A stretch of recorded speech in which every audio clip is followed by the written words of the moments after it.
Rola Neshama, Aleluia, Aleluia. Você já recitou teus salmos hoje? Você sabe de onde vem o poder tão grande, tão fenomenal desse livro? E o que o rei Davi fez para conseguir essa força? Assista ao Shiur, compartilhe, se inscreva e ajude a gente a divulgar cada vez mais Torá e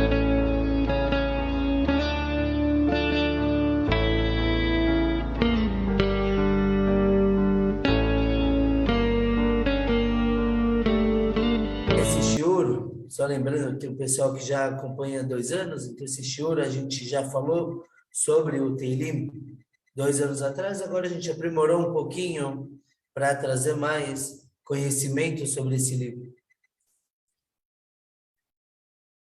É muito comum em Israel, a gente vê pessoas andando com Teilim, com salmos. Em Israel, em Nova York, grandes centros judaicos, a gente vê gente andando com Teilim embaixo do braço, gente falando Teilim no celular.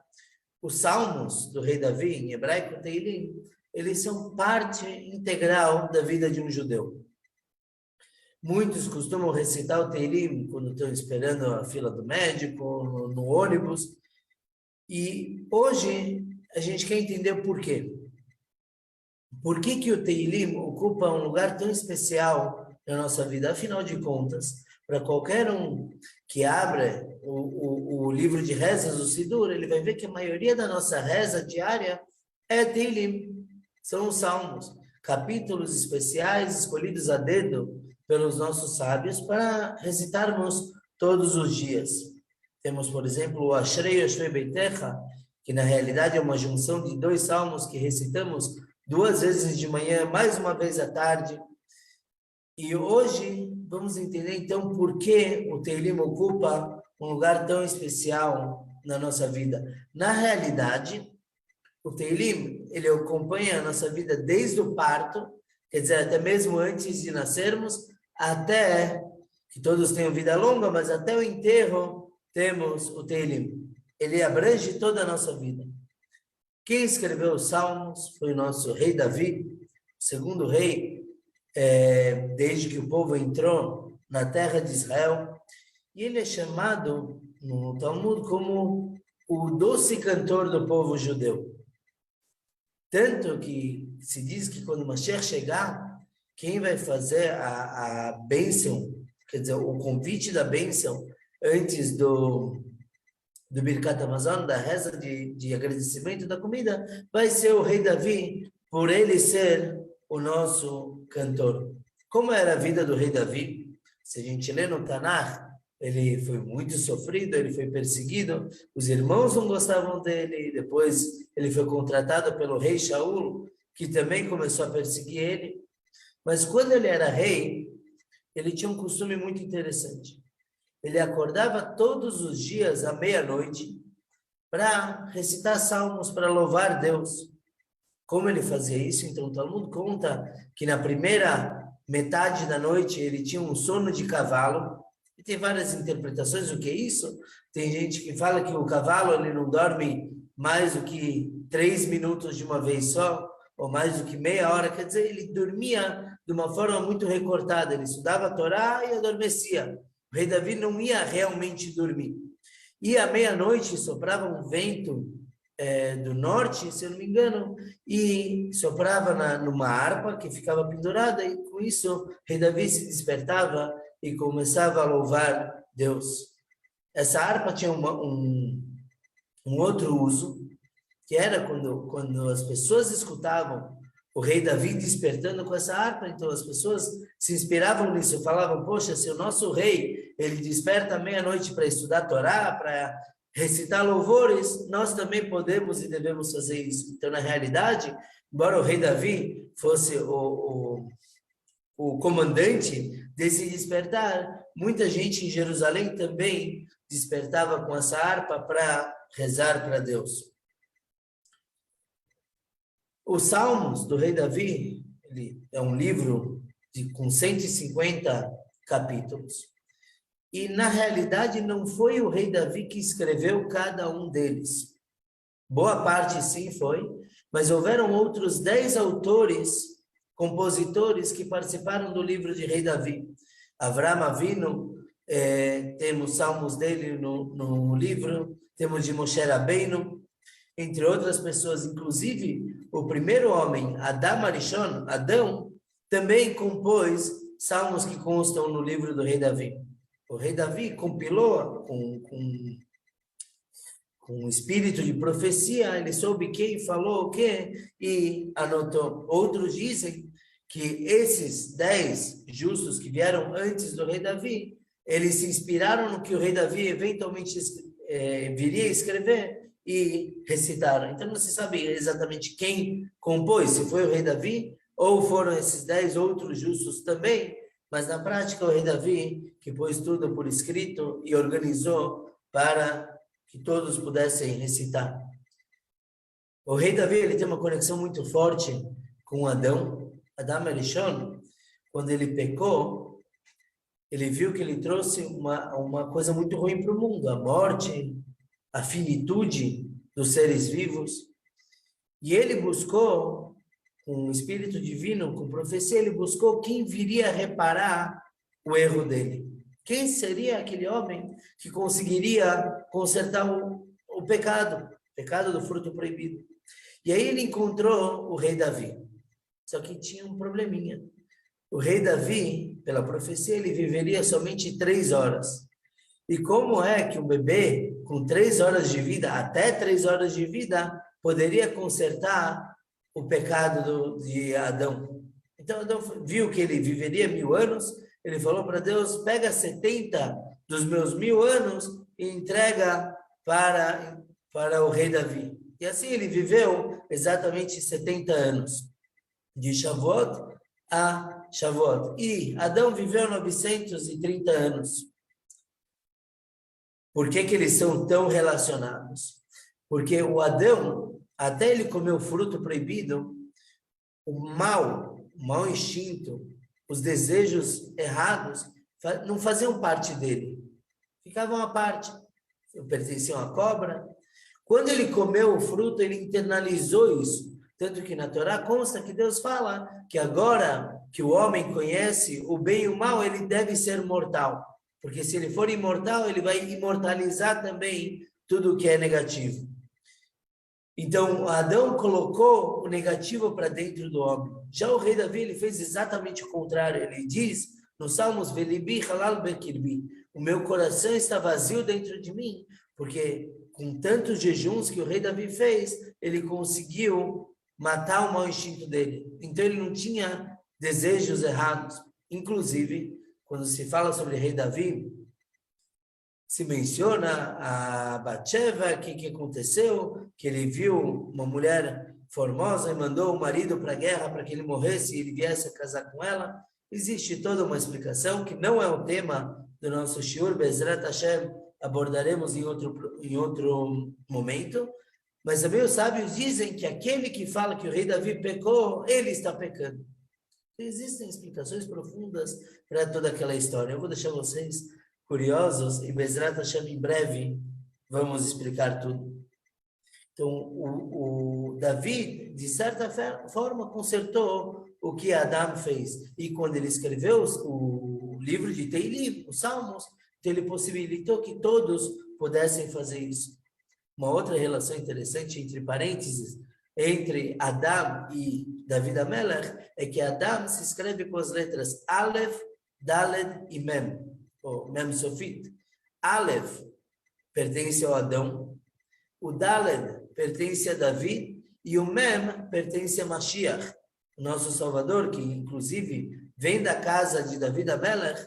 Então são os três, o primeiro, o do meio, que é David HaMelech, que realmente realçou e fortaleceu o povo, e finalmente isso possibilita o caminho para Mashiach, Mashiach que virá com a salvação, e isso também é através do livro dos Salmos. Quando o rei Davi escreveu os Salmos, então ele pediu para Deus dar um poder especial. Na realidade, o rei Davi queria fazer parte da oração diária. Quando nós mencionamos a reza Baruch Atah Hashem, bendito você Hashem, Elokeinu, Elokei Avoteinu, nosso Deus e Deus dos nossos pais, patriarcas, Eloquei Abraham, Eloquei Yitzhak, Eloquei Jacob. O Deus de Abraham, o Deus de Yitzhak e o Deus de Jacob. David queria que se mencionasse também o Deus de David. Deus não permitiu. Mas com isso, David falou, pelo menos, faça com que o meu livro, quando qualquer pessoa recitar do meu livro, que ele seja atendido. E aí ele diz que seja o meu livro dos Salmos, seja como o estudo das leis de pureza. Existem certas impurezas na Halachá, na lei, e David HaMelech pediu que o livro dos Salmos seja equiparado a essas leis. Essas leis são dificílimas, super complicadas. E ainda assim, o rei Davi falou, assim como essas leis purificam, assim será com o meu livro. E Deus aceitou. O David conseguiu colocar tudo que é vida judaica no livro do Teilim, e Deus aceitou que então ele tivesse todo esse poder. Se a gente notar, o livro dos Salmos, a gente vai trocando o Teilim, Salmos, esse livro ele tem 5 subdivisões, são 5 livros, e também a nossa Torá, o Pentateuco, também tem 5 livros. E quando recitamos todos os Salmos, nós costumamos mencionar entre cada livro que o primeiro é relacionado a Bereshit, Gênesis, o segundo é relacionado a Shemot, e assim por diante. Uma outra coisa interessante que o rei Davi colocou no livro dos Salmos é que uma pessoa sem os Salmos, ele pode escolher se ele vai rezar, eu me preparo, começo a rezar, ou se ele vai estudar a Torá. São 2 preceitos, 2 mitzvot muito importantes, mas é impossível a pessoa fazer ao mesmo tempo. Ou ele reza, ou ele estuda. Se bem que em algumas sinagogas a gente vê as pessoas abrindo livros de estudo no meio da reza, mas naquele momento ele não está rezando, ele pode estar até falando as palavras, mas não configura como uma reza apropriada. A única exceção é o livro dos Salmos. Quando uma pessoa recita os Salmos, ele está cumprindo com as 2 mitzvot. Tanto rezar, pedidos para Deus, como estudar Torá. E por isso mesmo que a pessoa, quando ela recita, ela tem ambas recompensas. Como se ela tivesse se preparado para a reza e para o estudo.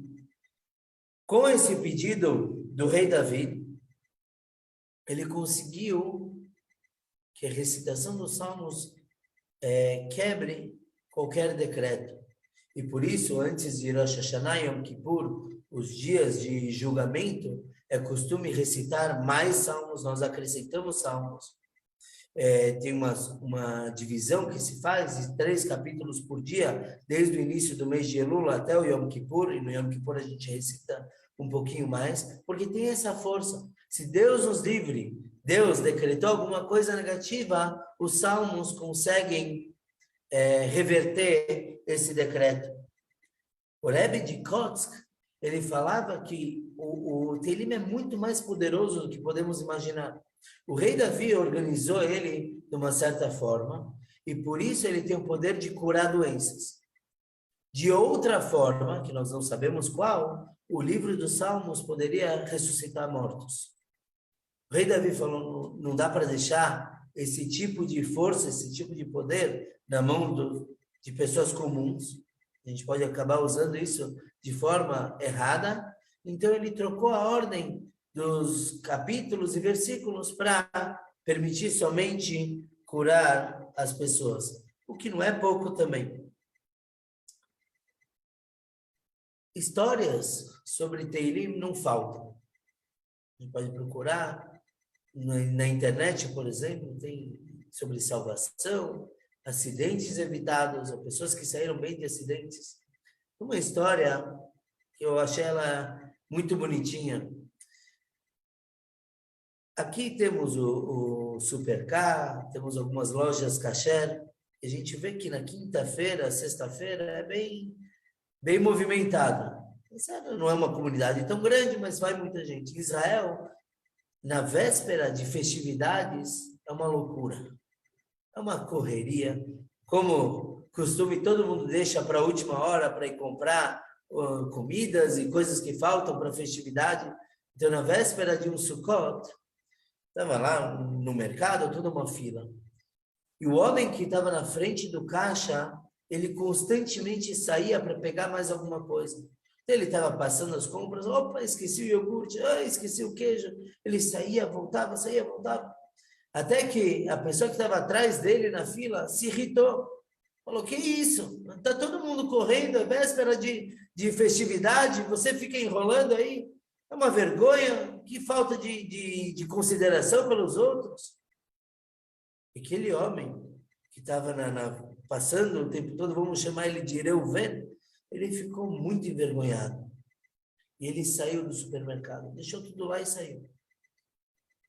O homem que falou feio, chamaremos de Shimon, ele sentiu mal, as pessoas olharam feio para ele, olha como você falou com outro judeu, humilhou ele na frente de todo mundo, vai pedir desculpa, vai pedir perdão. Então o Shimon saiu atrás do Reuven, falou, olha, eu não queria te ofender, é o nervosismo, é o estresse da correria, por favor, me perdoa. Inclusive, eu quero tanto que você me perdoe, que eu vou pagar a tua compra. Quanto que deu? 600 shekel, eu vou pagar. Pode, deixa na minha conta, eu volto lá e vou pagar. E assim foi, ele pagou, saiu com o carrinho de compras, o dele e o do Reuven, e aí ele vê que o Reuven está chorando. O Shimon fala, poxa, por que você está chorando? Já te pedi desculpa, te pedi perdão, paguei tua compra, você ainda está triste? Poxa, não era para tanto. Aí o Reuven fala, não, eu estou chorando de alegria. Por quê? Porque, na realidade, eu vim sem um tostão aqui para o supermercado. Eu não tenho dinheiro. E minha esposa falou para eu vir para o supermercado fazer compras. Já fazem semanas que eu não faço compras. E minha esposa falou, vai para o supermercado, vamos acreditar em Deus. Enquanto isso, eu e as crianças vamos recitar Teilim aqui em casa. A gente vai recitar e vai dar tudo certo. Então, quando eu cheguei no caixa, o Reuven contou, e comecei a passar a compra e vi que não tem dinheiro, ainda não chegou, então comecei a pegar outras coisas para dar tempo para Deus fazer algum milagre aqui. E aí, Baruch Hashem, tudo bem, você me humilhou, mas você resolveu meu problema. O Shimon escutou isso e falou, não, eu não acredito nisso, não é possível. Tanta fé e o salmo, não acredito. Então, o Reuven pegou o celular dele, deu para o Shimon, falou, veja você mesmo, e discou para a casa dele, para a esposa. Aí o Shimon está escutando, que a esposa atende o telefone e fala, Reuven, deu tudo certo? A gente ainda está fazendo o Teilim aqui por você. Aí o Shimon soube que realmente essa é a força do Teilim. É isso que o rei Davi pediu, que jamais um salmo pode ser ignorado por Deus.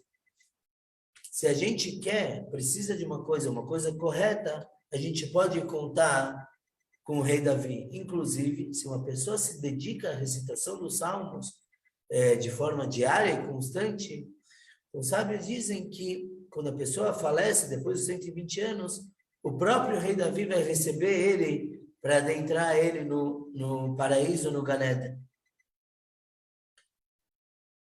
Do lado hassídico, temos o Baal Shem Tov, o fundador da Hassidut, é sabido o quanto ele amava judeus simples que recitavam os salmos.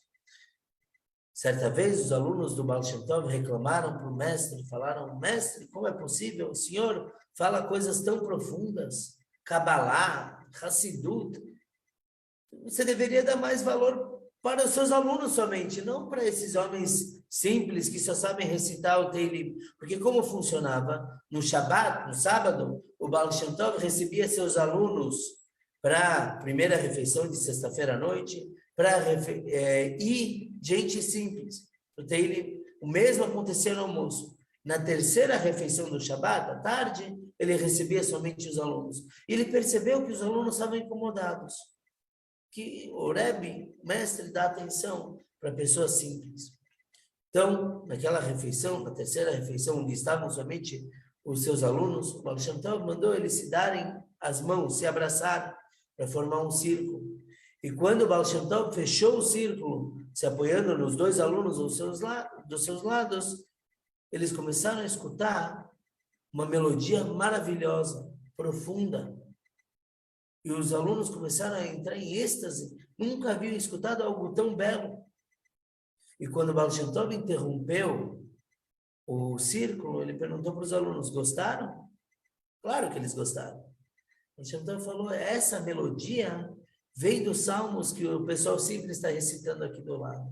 Quer dizer, os salmos têm uma pureza tão grande que a pessoa não tem que ser um gênio da Torá, um grande sábio, para poder alcançar níveis elevadíssimos. Como o Tzemach Tzedek, o terceiro Rebbe da dinastia Chabad, ele escreve, isso é trazido também no Yom Yom, que se nós soubéssemos o poder dos salmos, nós deixaríamos de fazer qualquer outra coisa para recitar ele constantemente. Tá bom.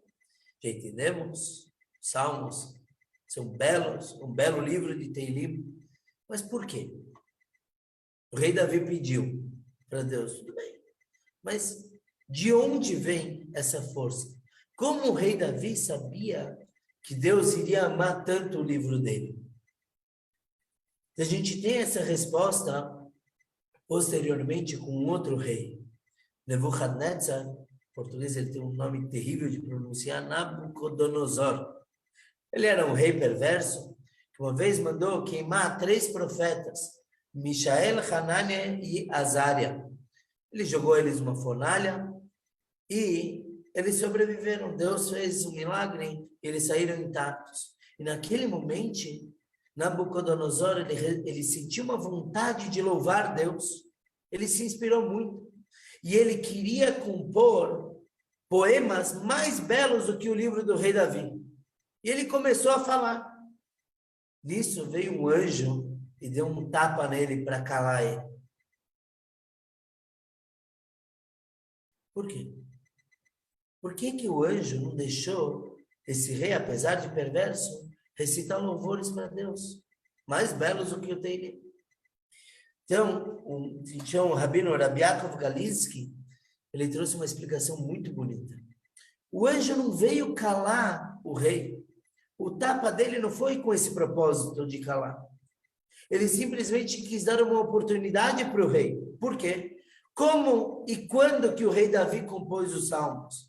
Não quando ele estava sentado no palácio dele, de boa, uma limonada numa mão, um livro na outra, uma caneta. Não. O rei Davi compôs os salmos fugindo do Shaul HaMelech, o primeiro rei. Ele compôs os salmos fugindo do seu próprio filho, Avshalom, que queria matar ele. Ele compôs os salmos quando uma das filhas dele foi abusada. Em momentos terríveis, ele compôs os salmos. Tanto que a gente lê no texto que ele fala, quando eu estive fugindo, ou com desgosto eu escrevi. Por quê? Porque o rei Davi, ele conseguia ter tanta fé, tanto bitachon e emuná, tanta segurança em Deus, que mesmo no momento adverso ele foi capaz de louvar Deus. Por isso que é tão belo. Quando o anjo deu um tapa na cara do rei Nabucodonosor, ele não queria calar ele. Ele deu um tapa e falou, agora canta. Agora que você está sofrendo, canta, quero ver. E aí o rei parou. É muito fácil louvar Deus quando está tudo bem. Esse é o mal do ser humano. Quando está bem é fácil, graças a Deus, graças a Deus. Mas no momento de dor, no momento de perda, no momento de complicações, seja lá qual for, aí é que é o teste. E por isso que o livro é tão amado por Deus. Porque o rei Davi escreveu realmente fugindo, realmente em problemas. Ele foi capaz de enxergar e louvar Deus. Quer dizer, o rei Davi escreveu os salmos levando muitos tapas.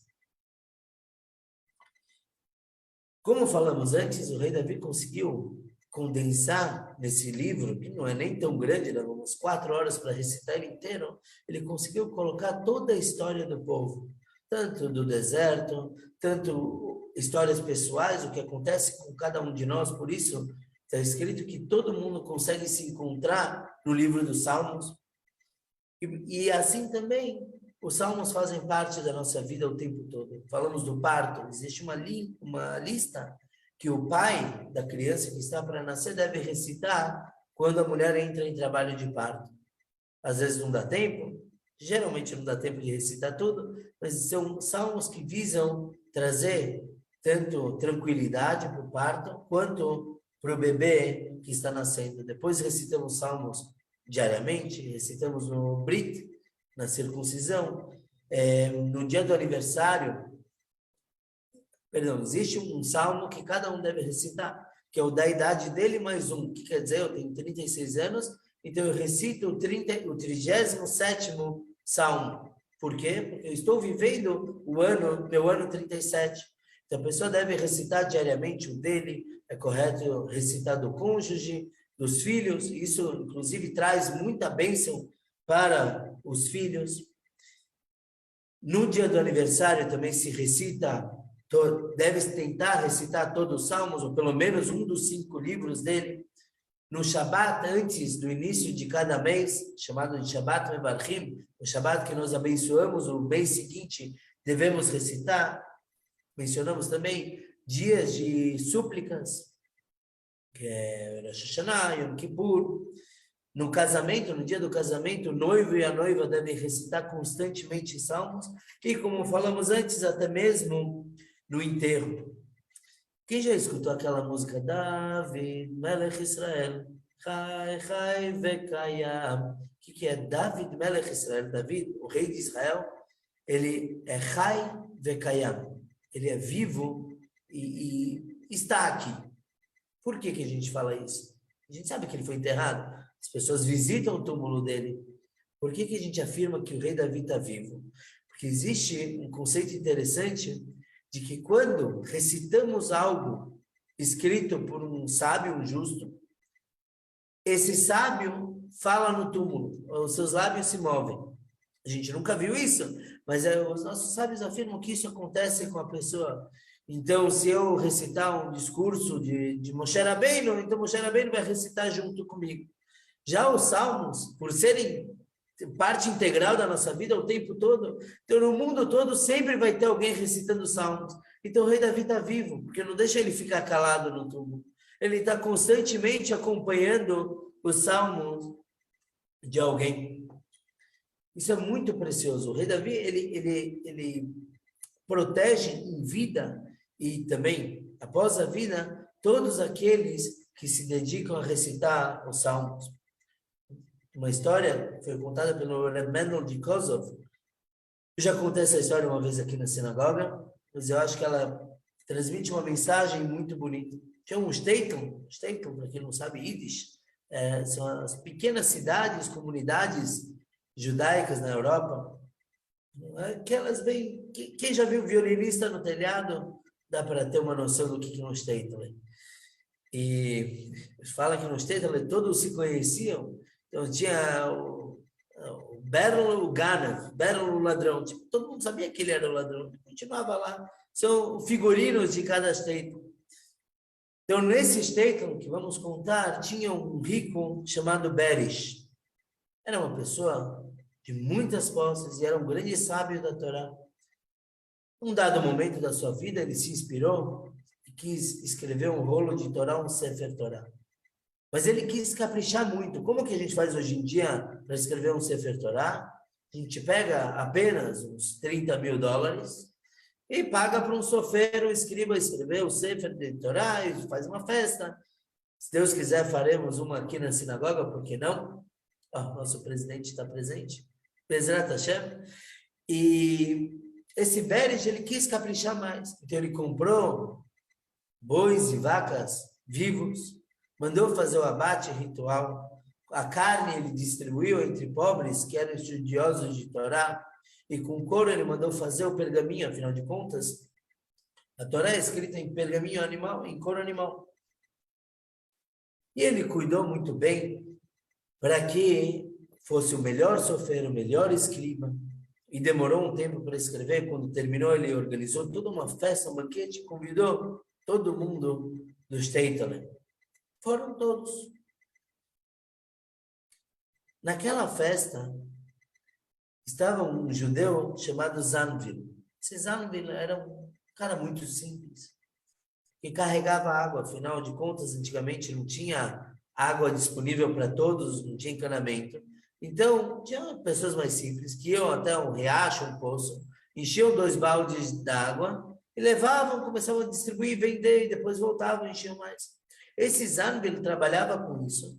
E em todo o tempo livre dele, ele ia para a sinagoga e ficava recitando salmos. Então chamaram ele de Zanvil de Teilim Zoger.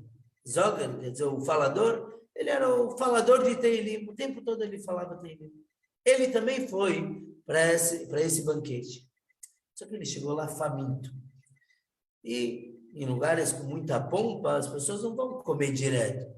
O Beres, que era o rico, ele falou, não, eu quero antes de começar a refeição, eu quero falar um discurso que eu preparei sobre um tratado difícil de Torá. E ele começou a falar e demorou, e o Zanvil não aguentava mais de fome. Ele já não comia há muitas horas, e já era pobre, então quando comia, já não comia bem. Então ele foi lá no cantinho lavar a mão, ele falou, ninguém vai perceber se eu começar a comer pelo menos o meu pão que está no prato, minha halá.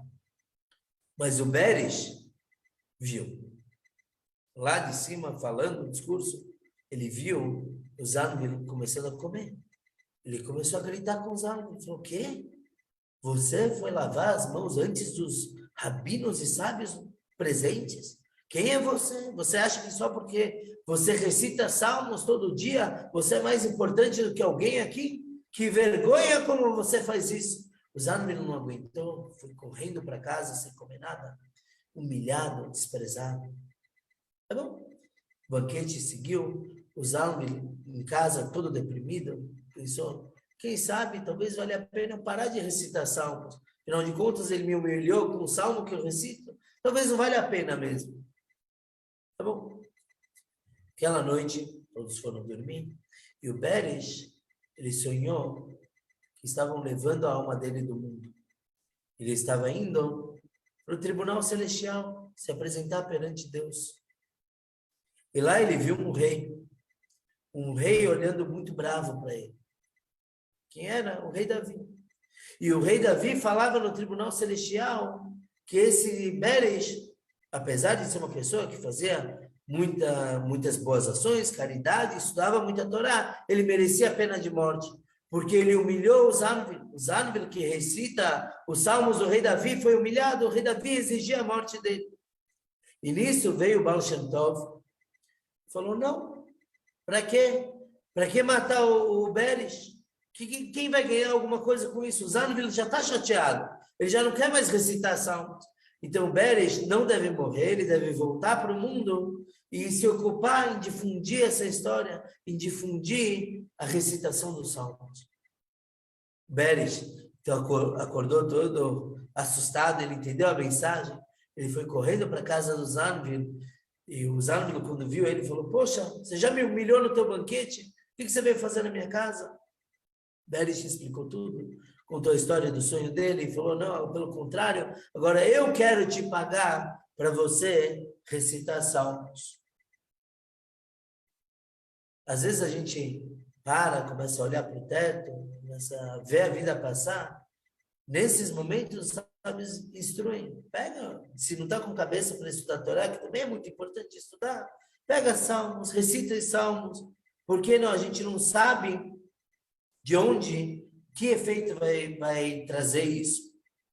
Tem um colel é um lugar onde se estuda, existe um colel de recitação de salmos, que começou em Monroe e depois se espalhou no mundo todo. Aqui no Brasil acho que não tem, mas na Europa tem, em Israel tem vários locais onde as pessoas vão só para recitar os salmos. Por que se instituiu esses lugares? Exatamente porque as pessoas às vezes pensam que estudar é importante e salmos não, por conta de que os salmos estão tão presentes na nossa vida, a gente acaba menosprezando ele. e só falando de estudar e rezar, e pelo contrário, os salmos também tem uma força muito poderosa. O fundador desse colégio, chamado Mordechai Friedman, ele se inspirou em fazer isso por quê? Porque quando ele era pequeno, ele leu um livro do Shelah Kadosh, Shelah, um grande sábio que traz muitas kavanot, muitas intenções que a pessoa deve ter na reza, entre outras coisas. E ele leu uma história que o Shelah contou, que certa vez, uma cidadezinha que tinha também um homem que só recitava salmos o dia todo, era muito simples, as pessoas não davam a menor bola para ele. E quando ele faleceu, ele veio no sonho do rabino da cidade, alguns dias depois, falou que o rabino deveria instruir que todos fugissem da cidade, porque ela seria atacada por cosacos. O rabino no sonho perguntou, mas por que agora? O que está acontecendo? Então aquele homem explicou que durante a vida eu recitava muitos salmos. E meus salmos, apesar de ninguém dar valor para eles, traziam proteção para toda a cidade. Agora que eu faleci, eu não tenho mais como recitar, vocês estão em perigo, vocês já não têm mais essa proteção. E realmente aconteceu assim, que o rabino de manhã anunciou que todos deveriam sair, alguns eram incrédulos e permaneceram, e eles foram mortos nos ataques. Isso é o salmo. Ele traz proteção, não é todo momento que podemos recitar. Só lembrando que de noite, entre o anoitecer e até o meio da noite, não meia-noite, o meio da noite, nós não devemos recitar somente em perigo de vida. O motivo disso é porque à noite tem um assunto de severidade, tem um assunto de Torá Shebel Pé, a Torá que é tradicionalmente passada de forma oral, e os Salmos faz parte da Torá Bechtav, a Torá que é escrita. Agora, para terminar, muita gente pode falar que o Salmo não é assim que funciona. Eu recitei e não tive salvação. Uma outra regrinha que a gente tem no judaísmo é que nunca uma reza fica em vão. Principalmente os salmos, que foi a pedido do próprio rei Davi, que tivessem sempre um retorno, uma reza nunca fica menosprezada. Às vezes Deus guarda ela. Uma vez tinham duas crianças que eram o terror da escola.